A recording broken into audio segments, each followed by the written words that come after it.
Now to kick this one away.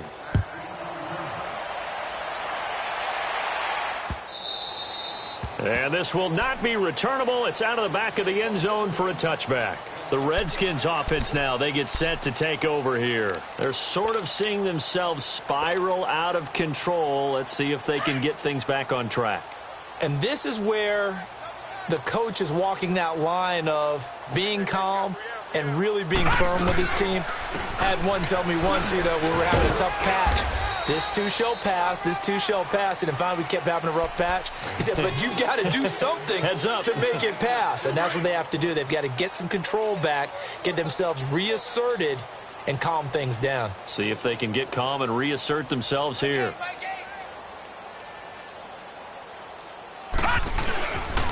They stay on the ground. Geis again. He juked him. And now running right through him. And he's taken down but able to slip across the 35. It's a gain of 11 yards that time. Set it downs. Now after the run by Geis, here's 1st and 10.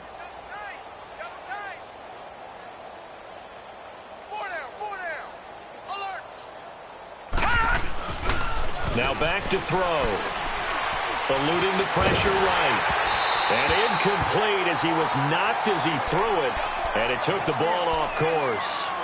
Another wayward pass. Things started out poorly in this game. And to be frank, they just really haven't gotten much better. And all that does is embolden the secondary. They feel good about what's going on, and they just play better and better. Back to throw now on 2nd and 10. It's a short one here, complete to the tight end. Only 3 yards on the catch. It's 3rd down.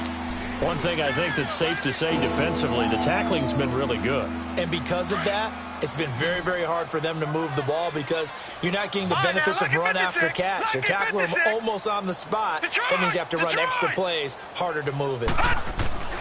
On 3rd down, he'll drop to throw. Flushed out right. He finds his target. It's Crowder. A gain of 19 and picking up the 1st. Nice game there, partner, but you and I both know that won't do anything for the final score. They're not going to win this one. Right now they're playing for pride and fantasy points. And just to erase that goose egg, nobody wants to be shut out. And this has been a familiar sight all afternoon as they stop him behind the line. That's going to go as a loss of a yard, and it'll be 2nd down.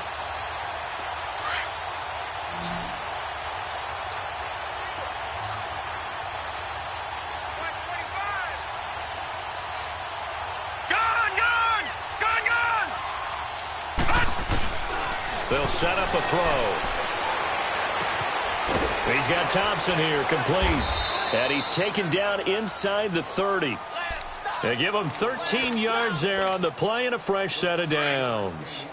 Offense for them has been at a premium. You wonder where plays like that have been all game long. They're thinking the exact same thing themselves, but they're also looking forward now because now these plays are really for next week, trying to get some momentum going.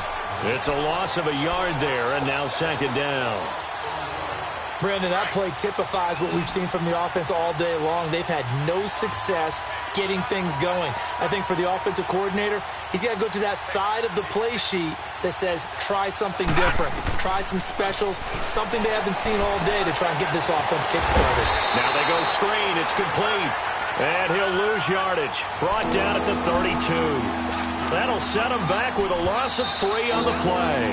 And it's going to be 3rd down and a ways to go here. 3rd and 14.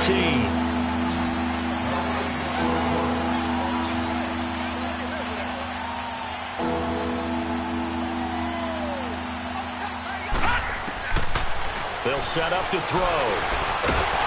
The Bengal pressure gets him that time. Down he goes. Brandon, I think you understand the type of afternoon this offensive line is having. It is a long one for them. Long for you to spend it with me. Long for them trying to block those guys. They've given up a whole lot of sacks, and the speed and quickness of that defensive line is eating them alive.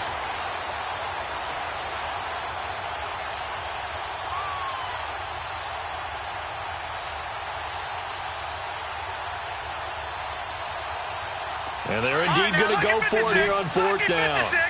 So trailing here in the last quarter. Let's see how this plays out. As expected, they're going for it to keep the drive alive. Now desperation throw deep downfield. Coverage there by the former first-round pick, William Jackson. So they tried to go for it for pride, but it really wouldn't have mattered. This one, it was already determined. No doubt about it. This one was over a while ago. A very good starting field position for the Bengals here as they come up 1st and 10. Defense still with 3 timeouts. We'll see if they want to use them here as the kneel down comes.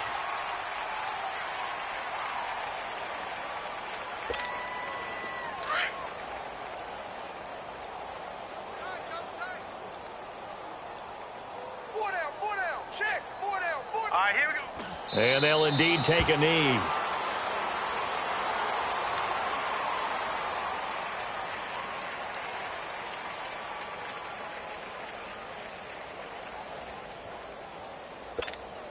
So time to start going in the other direction as they come up now 3rd and long. And they take a knee. The storyline of this one, Charles, no doubt the number 0. Zilch, nada. A shutout so hard to do in the NFL. It really is, and what an accomplishment, because you feel that not just on the defensive side, but as a full team. There's a lot of pride that goes into shutting out an opponent. And how about that 0 on the scoreboard for them, going along with those zeros in the time column too. So for Cincinnati, they boost their record up to a strong 4-1. And they'll get another home date next week as the Jaguars will come to town. Meanwhile, for Washington, the loss will move them back to 3-2 on the year. And they'll look to get back on the beam next week as they host the Pittsburgh Steelers. And for Charles Davis and our entire crew, I'm Brandon Gaudin. You've been watching the NFL on EA Sports.